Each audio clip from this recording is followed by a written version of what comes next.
As my employer is very inclusive. However, where I see a disparity is in my department, where engineering still seems to be a boys' club.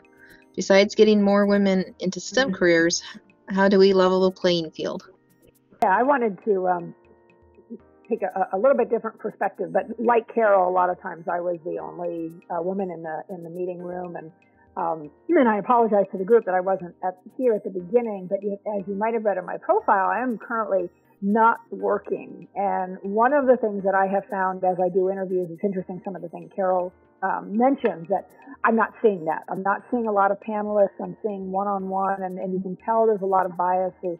But this one is a little bit difficult, a little bit more difficult on how to level the playing field, because sometimes it involves some personal risk. I know in the former organization that I worked at, it was led by a female CEO, but interestingly enough, it was not as inclusive as somebody would have expected. When many women left the group, they were all replaced with men. There was a heavy bias. And then I've seen organizations that were a majority men, but they were very inclusive. So how we level the playing field a lot of times requires us to take some risk and call some people on it. And like I said, that becomes a risk, because if you call out your boss or you call out your organization, you could be blacklisted, and that certainly wouldn't help. If somebody blocks you on a promotional list, that becomes a significant issue. If you're in a leadership or a supportive role, you can certainly try to help develop and mentor younger, newer, junior colleagues. But when you start to see disparities, other than addressing it yourself and calling it out, it takes a lot of effort and, like I said, some personal risk. So that becomes a really tricky one. I wish I had a magic answer, and unfortunately, I don't. Well, there certainly is no magic answers.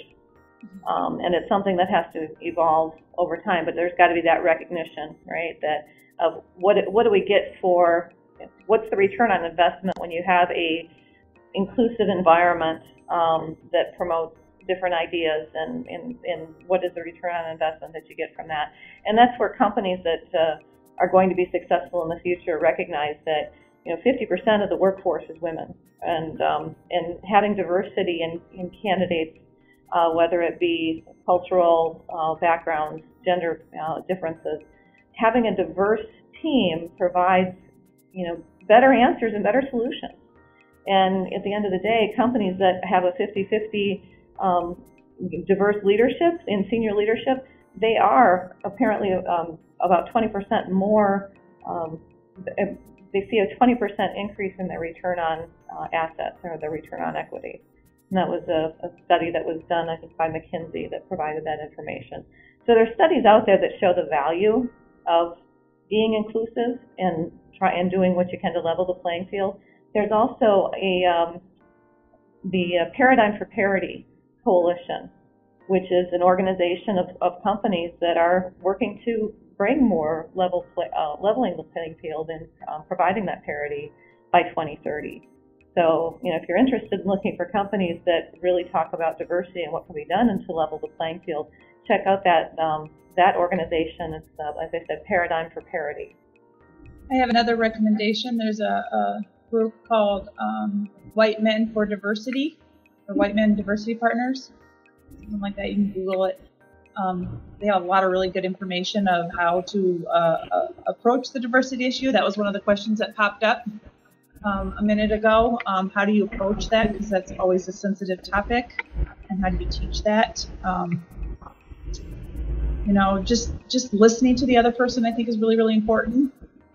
Sometimes people get really defensive when it comes to diversity issues. So listening, creating dialogue, and thinking about things from other cultures, other perspectives, and explaining that, teaching other people about who you are and where you